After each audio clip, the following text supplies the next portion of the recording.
Hi, I'm 𝗙𝗂𝗿 from Beyond the Numbers, and welcome to our video series. So today I'm going to talk about execution. So in our 4 critical drivers, we have execution over here. So after working out the strategy, putting in the right structure, it's time to execute. So research suggests that I think it's 60 to 70% of lost revenue is due to poor execution.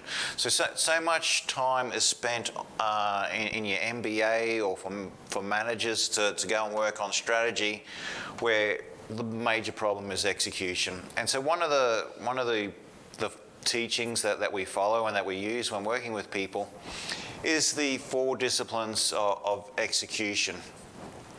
And let me just run through these 4 disciplines quickly for you.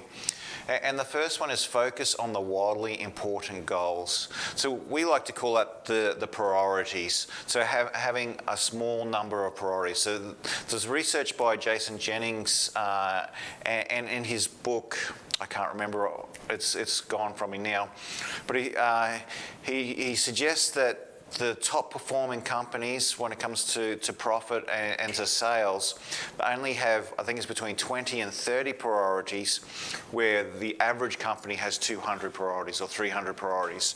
So it's getting the right number of priorities. So it's focusing on what is important and stopping working on the things that aren't important. Secondly, is to act on lead measures. So this is your actions coupled with measures. And what are lead measures?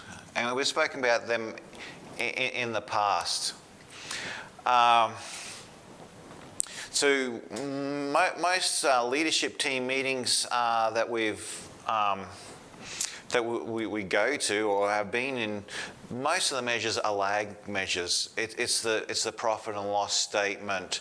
It's how many tons have been delivered, that sort of thing.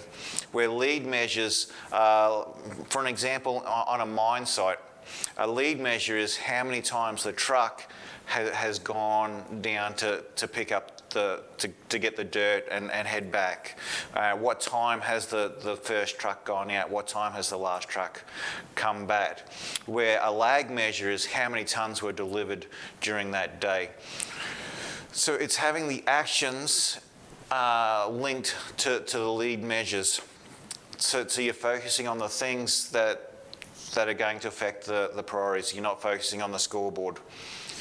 Thirdly is to keep a compelling scoreboard and to have it in a place that's open and that it's easy. You just have to glance at it and you know what you're at. Because sometimes we go into workplaces and they've got their big board and then they have all these little squares and then you have to walk up to them and it'll be in an Excel spreadsheet, and that's just too confusing. It's got to be simple, and keeping things simple for people.